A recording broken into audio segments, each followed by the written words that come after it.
안녕하세요. 갑자기 선교사라 가니까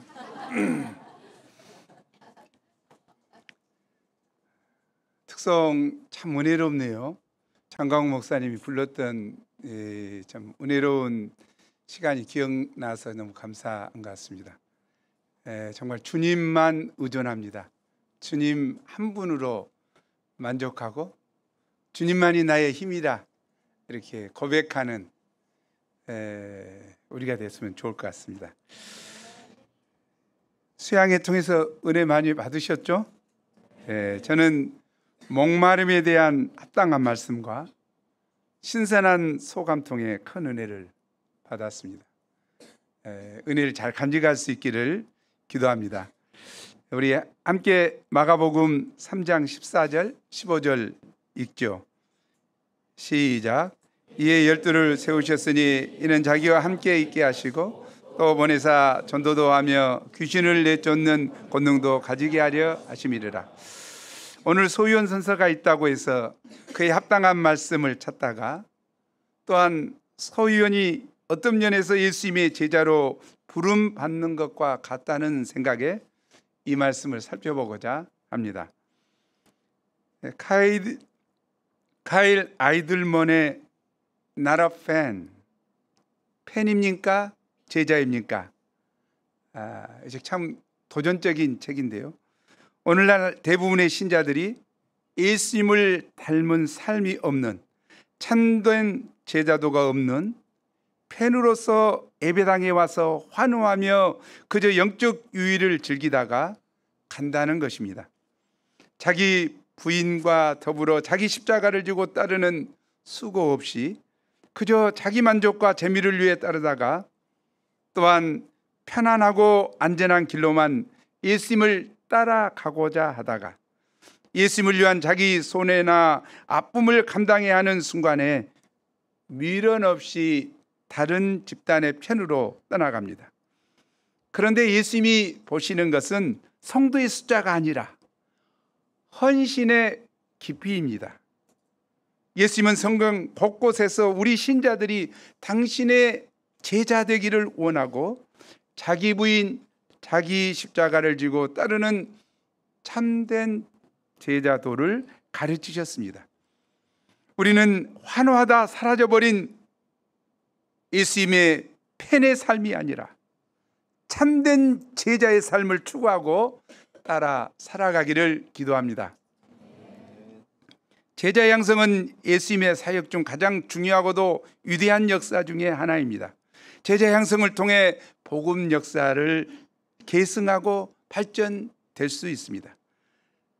제자 양성은 복음 역사를 가장 효과적이고 확실하게 이룰 수 있는 하나님의 지혜입니다. 오늘 본문에는 예수님께서 본격적으로 제자 양성을 하시고자 12제자를 택하시고 그들을 사도로 세우신 의미와 목적이 잘 나타나 있습니다. 오늘 말씀을 통해 우리가 하나님께서 나에게 두신 소원을 깨닫고 이 시대를 섬길 만한 제자요 사도로 성장할 수 있기를 기도합니다. 예수님은 한손 마른 자를 고쳐주신 후 제자들과 함께 시원한 바람을 쐬기 위해 바닷가로 물러가셨습니다. 그런데 이게 웬일입니까? 갈릴리에서 큰 무리가 쫓으며 유대와 예루살렘과 이두메와 요단강 건너편과 심지어는 이방 땅 두로와 시돈에서도 허다한 무리가 몰려왔습니다. 어찌나 많은 무리가 몰려와서 예수님을 에워싸 미는지 이를 피하기 위해 작은 배를 대기시켰습니다. 이들은 병마에 시달리고 더러운 귀신에 들려 울부짖는 자들이었습니다. 무엇보다 이들은 사랑의 금주로 울부짖는 자들이었습니다. 그러면 왜 이렇게 많은 무리들이 예수님께 몰려오는 것입니까? 8절 하반절입니다. 많은 무리가 그가 하신 큰 일을 듣고 나온지라. 그들은 예수님이 추한 문둥병자에게 손을 대시며 깨끗하게 하시고 각색 병든 자들을 일일이 영접하시고 고쳐주셨다는 소식을 들었습니다. 또한 중풍병자의 죄를 사해 주시고 그 증거로 그를 일어나 걷게 하셨다는 소식을 들었습니다. 무엇보다도 그들은 쓸모없어 보이는 한 손 마른 자를 위해서 자신의 목숨을 아끼지 아니하시고 바리사인들에게 도전하신 예수님의 용기와 참된 사랑에 관한 아름다운 이야기를 들었습니다. 이런 소식들은 아름다운 향기가 되어 사람들의 입을 통해 사방에 퍼졌습니다. 사람들은 이 아름다운 소식을 들을 때마다 감격하고 예수님을 간절히 사모했습니다. 그리고 약속이나 한 듯이 구름대같이 예수님께 몰려왔습니다. 그들은 험한 세상에 시달리다가 예수님의 사랑의 품에 안기고자 나아온 것입니다. 우리도 가족들에게, 친구들에게, 사람들에게 우리에게 행하신 은혜로운 예수님의 큰 일을 전해야 합니다. 수가성의 사마리아 여인처럼 나의 목마름을 채워주신 영생수 되신 예수님의 은혜를 자랑하고, 또한 예수님의 신부로서의 삶을 사모하며 함께 모여 동역하고 섬기는 예수님의 교회를 자랑하고 기쁨으로 와 보라고 초청해야 합니다. 그럴 때 많은 사람이 몰려올 것입니다. 이것이 자연스러운 전도요, 부흥의 길입니다. 예수님이 살던 시대는 한마디로 절망적이었습니다. 헤롯과 같은 정치 지도자들은 음란하고 불의하였고, 바리새인과 같은 종교 지도자들은 형식주의 신앙과 겉과 속이 다른 외식으로 마음이 완악하고 교만하고 소망이 없었습니다. 그래서 크고 작은 문제를 안고 고통 가운데 살아가는 백성들은 참된 목자를 찾아 방황하였습니다. 참으로 그 시대는 양들을 책임성 있게 돌봐줄 목자가 절실히 필요하였습니다. 바로 이때 예수님은 이런 시대 문제를 안고 산에 오르셨습니다. 누가복음 6장 12, 13절을 보면 예수님이 밤이 새도록 하나님께 기도하신 후 밝음에 제자들을 부르셨다고 하셨습니다. 예수님은 시대 문제를 안고 상한 심정으로 간절히 기도하셨습니다. 예수님은 인류 구속 역사를 섬기시면서 하나님이 기뻐하시는 뜻을 찾고자 간절히 기도하셨습니다. 예수님은 이처럼 바쁘신 가운데서도 중요한 결정을 앞두고 항상 간절히 기도하신 것입니다. 새벽 미명에 기도하시며 습관을 쫓아 기도하신 예수님은 많은 시대 문제와 개인 문제들을 안고 있는 우리가 무엇에 힘써야 하는가 가르쳐 줍니다. 우리도 예수님처럼 기도를 사랑하여 힘써 기도합시다. 예수님은 기도하시는 12 제자들을 택하여 부르시고 그들을 사도로 임명하셨습니다. 예수님은 복음 역사를 시작할 초기부터 제자들을 부르시고 하나의 팀을 형성하여 본격적으로 제자 양성을 하셨습니다. 올해도 봄학기부터 학생의 역사가 활발하여 오늘 11명의 소위원 선서자들이 있는데요, 이들을 주님의 말씀과 사랑으로 품고 섬기신 1:1 목자님들의 수고와 여회 목자님들의 섬김에 감사를 드립니다. 우리 산부가 계속해서 12제자 마가팀을 이루고자 제자 양성의 마음을 합하고 매주 있는 학생 수요 예배에 마가팀 후보 형제 자매들을 많이 초청할 수 있기를 기도합니다. 그러면 예수님께서 어떤 사람들을 제대로 부르셨습니까? 13절이죠. 13절을 함께 읽겠습니다. 시작.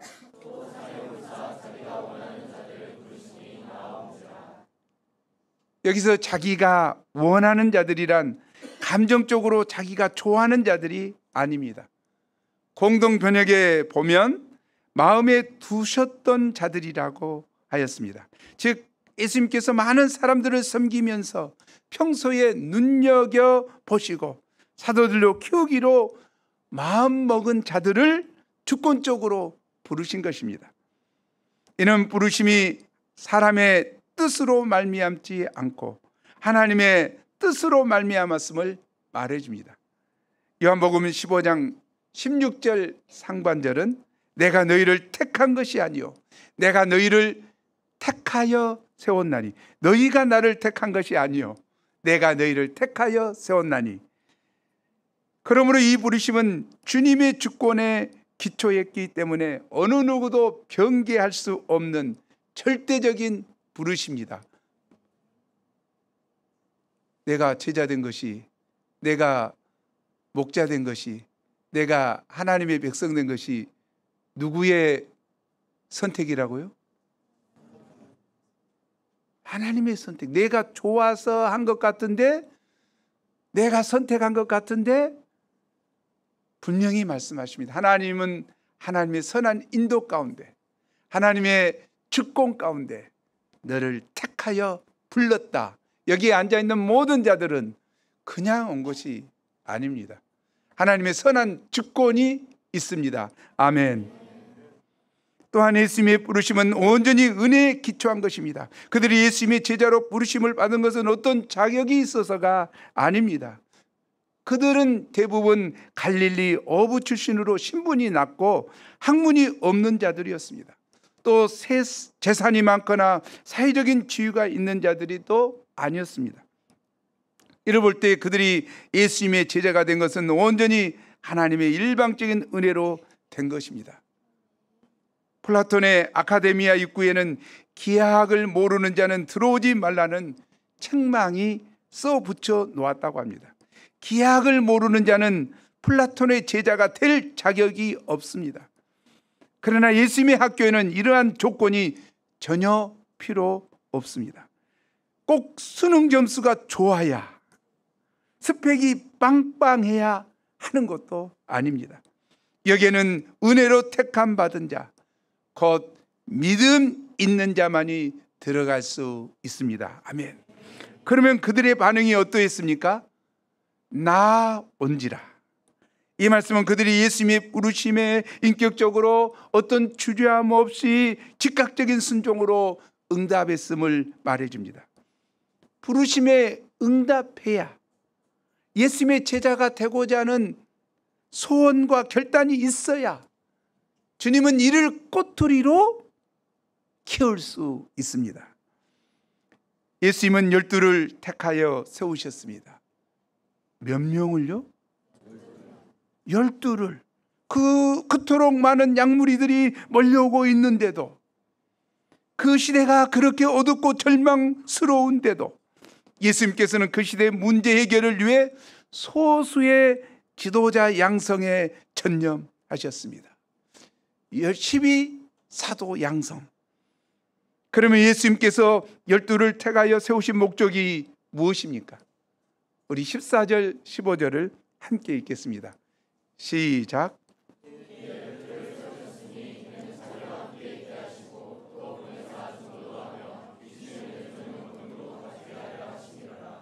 첫째로 자기와 함께 있도록 하십니다.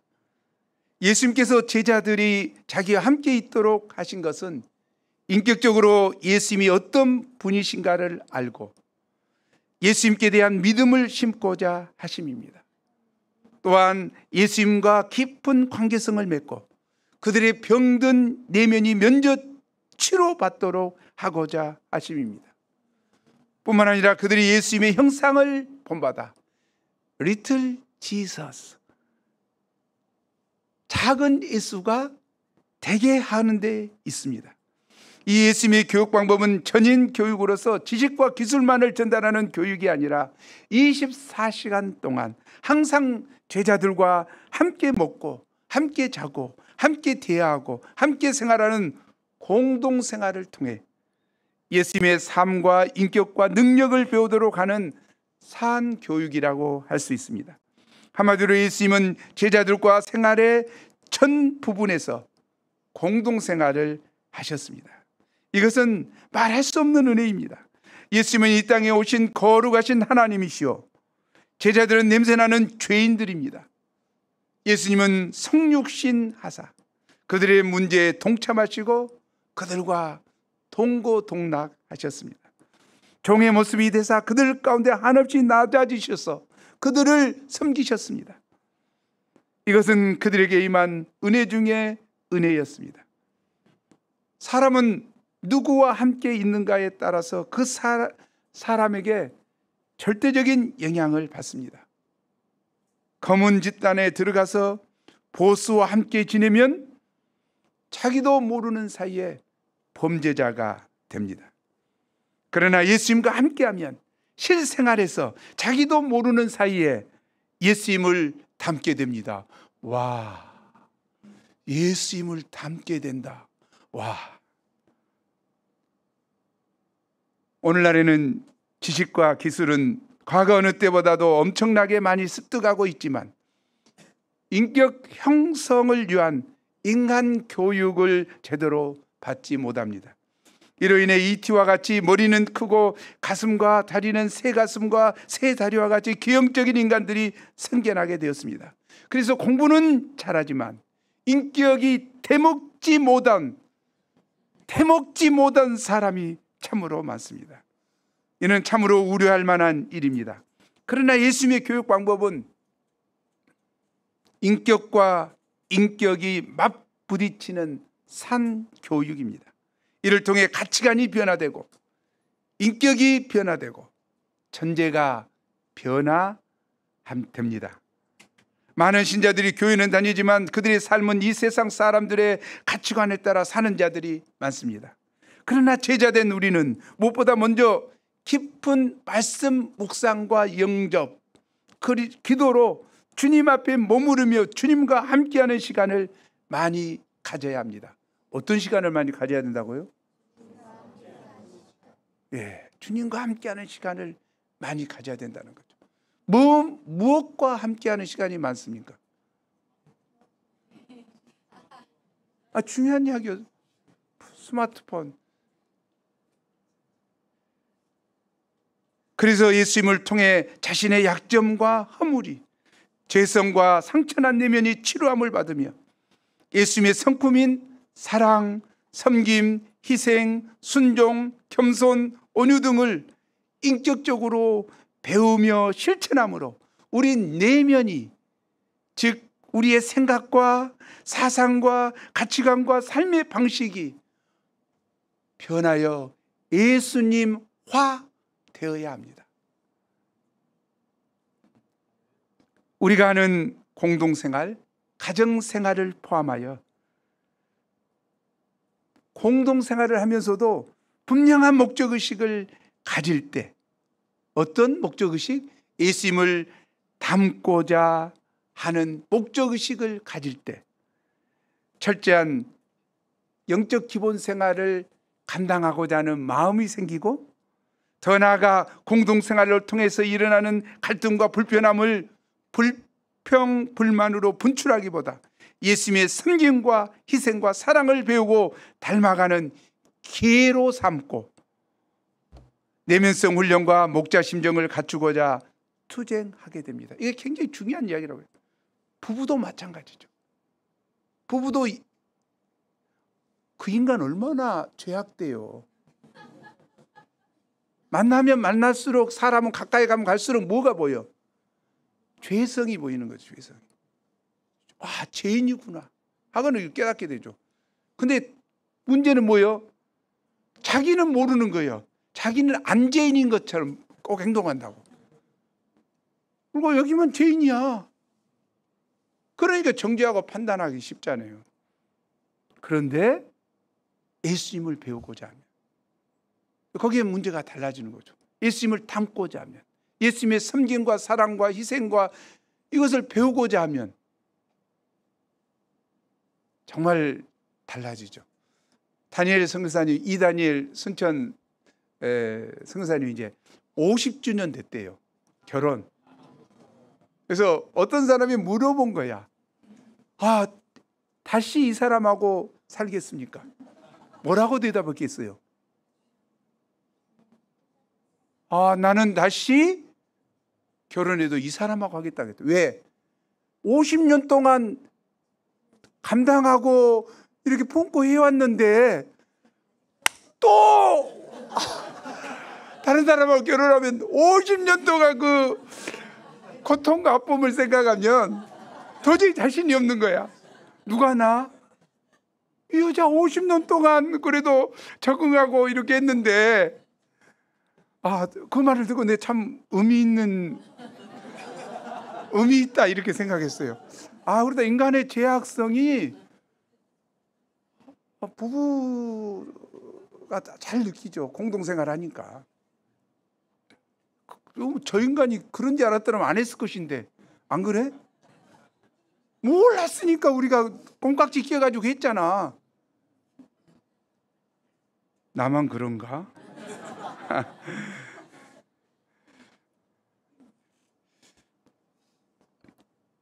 이처럼 예수님을 배우고자 할 때 어떤 환경에서도 구약의 요셉처럼 무사람을 섬기며 좋은 영향력을 끼치는 진정한 예수의 제자로 성장할 수 있습니다. 예수님은 지금도 제자인 우리가 먼저 자기와 함께하기를 원하십니다. 말씀과 기도로 주님과 친밀한 교제를 원하십니다. 팬이 아닌 제자의 삶 살기를 원하십니다. 우리가 자기 소견에 오른 대로 제멋대로 살지 않고, 또한 이 시대의 조루나 가치관을 따라 살지 않고, 고통과 아픔이 있을지라도 주님의 말씀을 따라 살기를 원하시고, 또 기도하면서 주님과 친밀히 교제하는 것, 즉 우리가 누군가와 전화통화하듯 그분께 말씀드리고 그분께서 뭐라고 말씀하시는가 주님을 뜻을 알고자 귀를 기울이는, 주님 앞에 머무르는 것이 아닐런지 주님은 그걸 원하실 것 같아요. 이것이 예수의 영이신 성령으로 충만한 삶일 것입니다. 그럴 때 우리가 예수의 사람으로 성장할 수 있고, 또 빼어난 성경 선생이 될 수 있습니다. 둘째로 전도인이 되게 하려 하심입니다. 또 보내사 전도도 하며, 첫 번째 목적이 무엇이라겠죠? 첫 번째 목적이 예수님과의 공동생활을 통해서 예수님을 배우는 데 있다면, 두 번째 목적은 배운 바를 세상에 나가서 증거하고 양들을 감당하고 전도인의 직분을 감당하는 데 있습니다. 전도인은 하나님의 말씀으로 사람을 하나님께로 인도하는 자입니다. 전도인은 사람을 죄와 사망의 바다에서 구원하는 자입니다. 고기 낚는 어부가 고기에 깊은 관심을 가지듯이, 살아낚는 어부인 전도인은 사람의 영혼에 깊은 관심을 가져야 합니다. 사람은 참으로 신묘막측하고 오묘한 존재입니다. 사람들은 비슷비슷한 것 같은데 다 다르고 단순하면서도 깊습니다. 그러므로 한 사람 한 사람에게 깊은 관심을 가져야 하는 것입니다. 또한 사람들은 영적으로 무지합니다. 인생의 목적과 의미를 알지 못합니다. 예수님은 이런 자들에게 말씀을 가르치심으로 영적인 세계를 알게 하셨습니다. 그리고 제자들을 예수님과 같이 말씀을 가르치는 성경 선생으로 키우셨습니다. 사실 전도가 하기 싫고 힘들지만, 또한 하나님도 전도가 미련한 방법인 줄 알지만, 하나님께서는 세상 만민을 구원하시는 방법으로 전도를 쓰십니다. 굉장히 중요한 것 같아요. 하나님 전도가 미련한 방법인 줄 아시면서도 그것을 쓰신다고 하십니다. 왜? 전도는 인격적인 방법이기 때문에. 이야기하고, 예수님은 말이야 너희를 위하여 십자가 지시고 너희 죄를 구원의 길을 인도하셨어. 언제 그랬다냐? 예수님이 이 땅 없이 네가 어떻게 아냐? 빛의 약자가 뭐야? Before Christ, 그리스도 이전, 역사를 AD와 BC로 나누신 분이 예수님이야. 예수님이 오신 것을 통해서 나누셨다니까. 그래? 그래서 예수님을 믿어야 돼. 이 역사를 A와 B씨로 나는 이 위대하신 하나님, 야, 네 생일로 한번 역사를 나눠볼까? 가능하겠니? 안 돼. 예수님은 구주로 오셨다니까. 너를 구원하러 오셨어. 그래? 정말 인격적이잖아요. 이렇게 하면서 설명하고 이렇게 막 하면서 이렇게 하잖아요. 일방적으로 주님, 이 시간 말합니다. 불을 내리시옵소서. 이 인간 믿게 하소서. 그렇게 하지 않으신다는 거죠.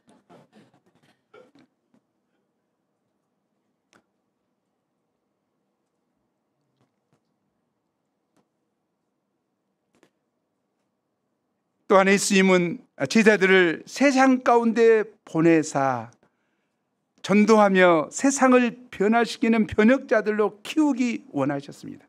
예수님께서는 마가복음 6장 7절에서는 12제자들을 둘씩 보내시고 누가복음 10장 1절에서는 70인 제자들을 둘씩 전도하도록 보내시고 마가복음 16장 15절에서는 부활하신 후 제자들에게 온 천하에 다니며 만민에게 복음을 전파하라고 명하셨습니다. 세상은 죄로 가득한 지뢰밭과도 같습니다. 여러 가지 위험한 유혹의 함정들이 기다리고 있습니다. 제자들은 아직 어리고 연약합니다. 그들을 세상에 내어 보내는 것은 크나큰 모험일 수 있습니다. 그러나 예수님께서는 가감하게 그들을 내어 보내셨습니다. 어린 양을 이리 가운데 보낸과 같을지라도 제자들이 험한 세상에 나가서 적극적으로 복음을 전하도록 하셨습니다. 그들이 이렇게 할 때 마침내 제자들이 놀라운 복음의 능력을 체험하게 되었습니다. 여기서 생각해 볼 것이 있습니다. 첫 번째 목적에 충실하고 그것만이 영성이요 제자의 삶의 전무라고 생각하고 거기에 머무르며 자기 만족에 빠져 사는 자들이 있습니다. 예수님과 함께하는 것만 그것이 영성이요. 그리고 그것에만 온 시간을 다 버리고 그렇게 한 사람이 있습니다. 마치 산속에 굴을 파놓고 거기에서만 살고 있는 사람과 같죠.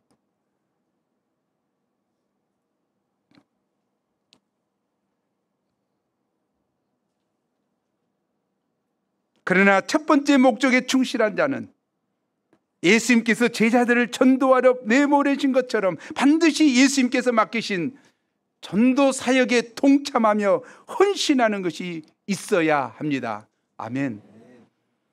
또한 첫 번째 목적에 충실함 없이 예수님과 함께하는 시간 삶이 없이 다시 말하면 예수님과 함께하며 예수님으로부터 오는 기쁜 은혜와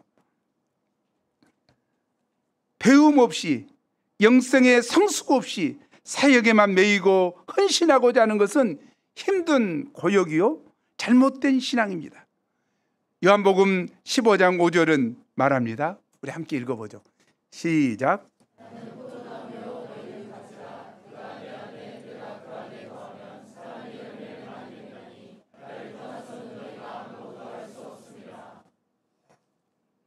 예수님 안에 머무르고 예수님 안에부터 모든 것을 공급받고 힘을 얻어 그런 자가 열매를 맺는다고 했습니다.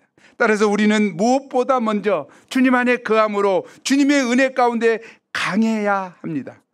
그리고 더 나아가 충성된 자들에게 주의 말씀을 증거하고 가르치는 주님의 제자들이 되어야 합니다. 그럴 때 제자가 말씀을 가르쳐서 또 다른 제자를 낳는 복음의 계승 역사가 계속해서 이루어지게 됩니다. 아멘. 셋째로 영적 권세자가 되게 하려 하심입니다. 귀신을 내쫓는 권능도 가지게 하려 하심이라. 사람을 근본적으로 괴롭히는 것은 시대 문제나 물질 문제, 어떤 인간이나 환경 문제가 아니라 바로 사단입니다. 사단은 아담의 범죄 이후로 끊임없이 인간을 유혹하여 불행의 구렁텅이로 빠뜨렸습니다. 그러므로 인간의 원수는 바로 사단입니다. 귀신이 한 청년의 마음에 들어갔을 때 마가복음 5장이죠. 근데 귀신 들린 그는 사람들이 싫어하는 무덤에 거하면서 밤낮 무덤이나 산에서 소리 지르며 자기 몸을 상하게 했습니다. 이처럼 사단은 교묘하게 역사하여 사람들의 마음에 시기, 질투, 미움과 분노를 심어 사람들과의 관계성을 파괴하여 분열하게 하고 하나님의 역사를 파괴시키고자 합니다. 또한 두려움, 의심, 죄의식, 불신을 심어서 우리를 넘어뜨리고자 합니다. 우리는 우리 신앙생활이 우리가 원하든 원하지 않든 사단과의 영적 싸움임을 알아야 합니다. 에베소서 6장 12절이죠. 우리 함께 읽어보죠. 시작.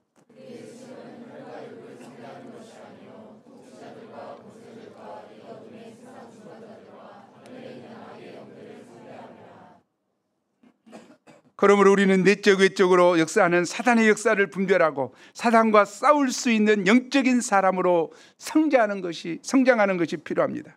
사단과 싸우는 영적인 사람이 되려면 반드시 어떤 사람이 되어야 되죠? 기도의 사람이 되어야 합니다.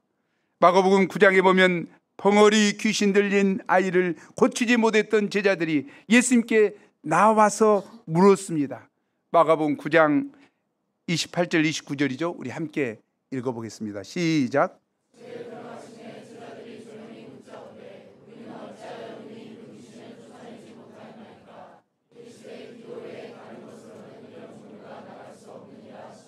예, 어떤 사본에는 기도와 금식 외에는 이런 유가 나갈 수가 없느니라.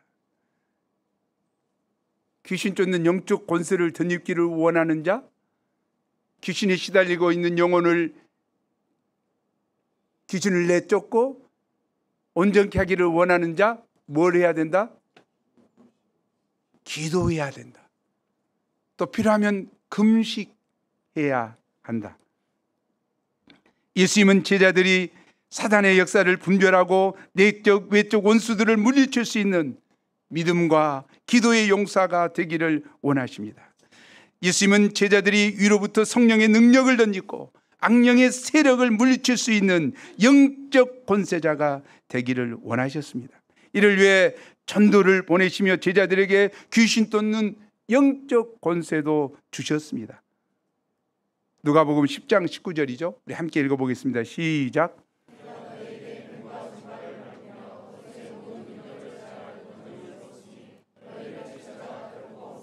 아멘. 잘 읽어봐야 됩니다. 내가 너희에게 뱀과 정갈을 밟으며 원수의 모든 능력을 제어할 권능을 줬으니 너희를 해할 자가 결코 없으리라. 귀신 들린 자에게 이걸 자세히 읽어봐라 하면 못 읽어요. 못 읽더라고요. 귀신 쫓을 때 보면 못 읽어. 이거 잘 못 읽어. 우리는 잘 읽죠?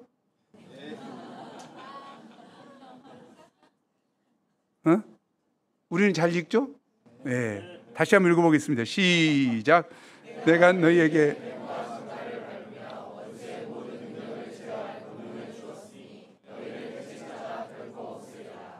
오늘날 하나님은 성령을 통해 우리에게 필요한 영적 권능을 주십니다. 영적 권능을 위해 우리에게 필요한 것은 위로부터 성령 충만함을 덧입는 것입니다. 이를 위해 예수님은 그들을 기도의 사람이요 겸손하게 성령을 의지하는 영적인 사람으로 키우셨습니다. 우리가 진정으로 영성 있는 목자가 되려면 깊이 있는 기본 생활 중요합니다. 감당과 삶의 방향성 있는 진솔한 주일소감, 매주 1:1 감당의 열정을 가져야 함을 깨닫습니다. 또한 상한 심령의 중보기도와 부르짖는 심야기도도 중요합니다. 우리 초창기 때 그냥 말씀 소감 쓰고 1:1 10팀씩 해보세요. 10팀씩 하다 보면 앞에 있는 말씀 공부하는 보인다고. 엄청 싸워. 내가 새끼야 나가.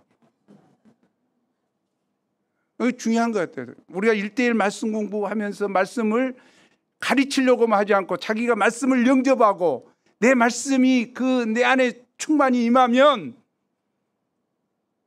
보인다니까. 나만 보여? 여러분도 될 수 있어요. 다. 중요한 이야기예요. 하나님은 권능을 주신다 이 말이죠. 중요하다고 생각해요.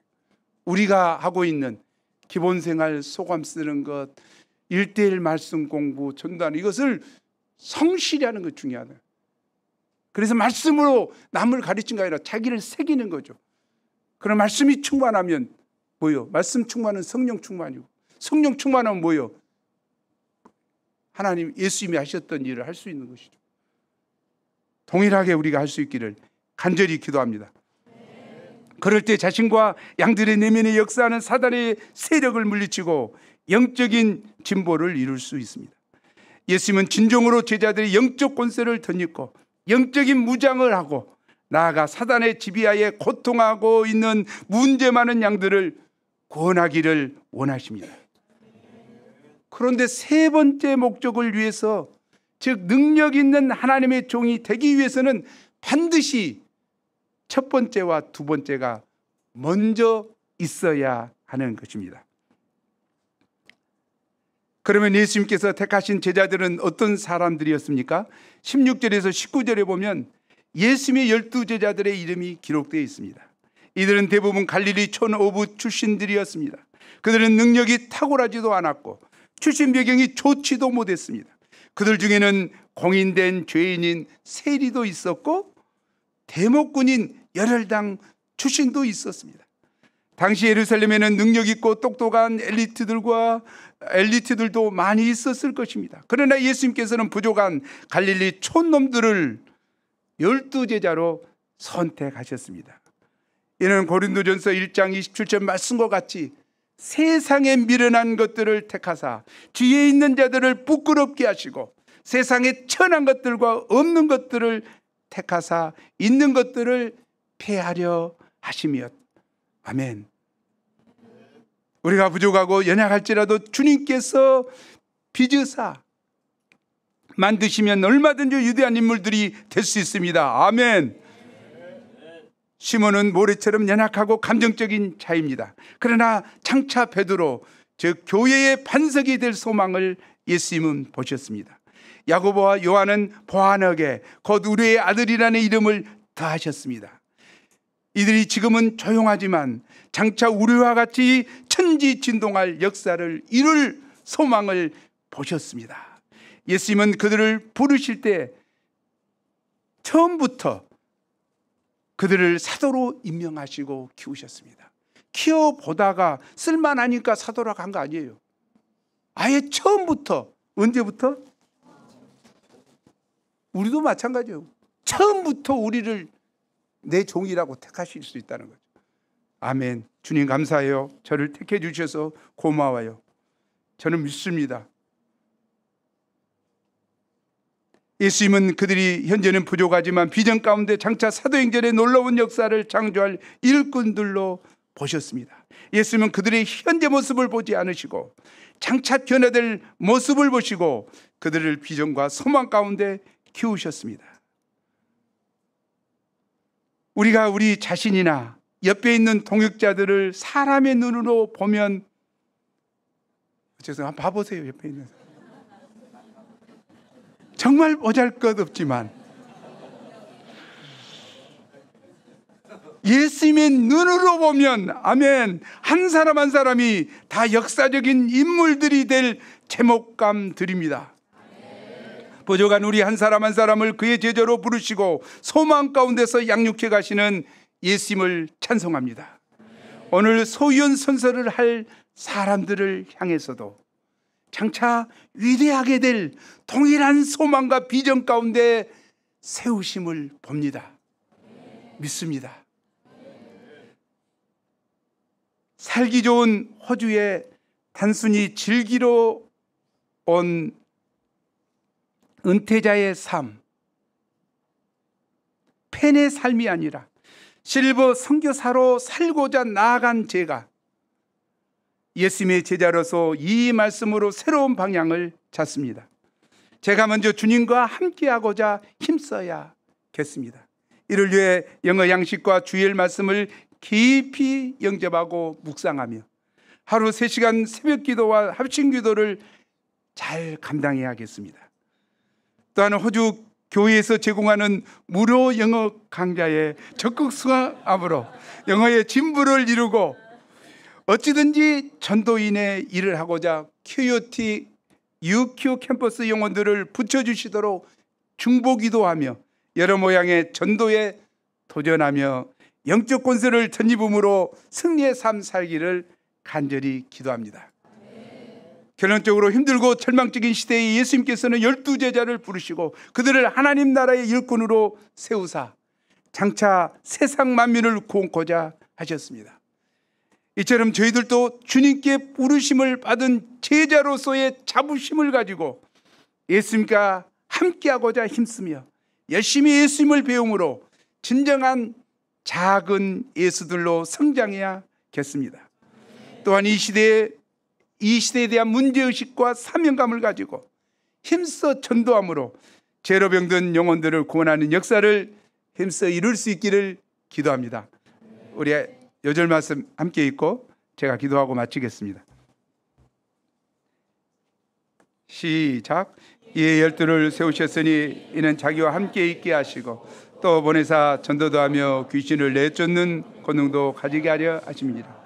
하나님 아버지, 하나님께서 귀한 말씀을 주셔서 감사합니다. 예수님은 그 시대에 방황하고 유리하는 영혼들, 상하고 찢긴 영혼들을 바라보시고 참 목자 없는 참 그 시대 상황을 보시고 산에 오르사 밤이 새도록 간절히 기도하시고 날이 밝음에 나와 12제자를 부르시고 세우시고 참 사도라 칭하심을 봅니다.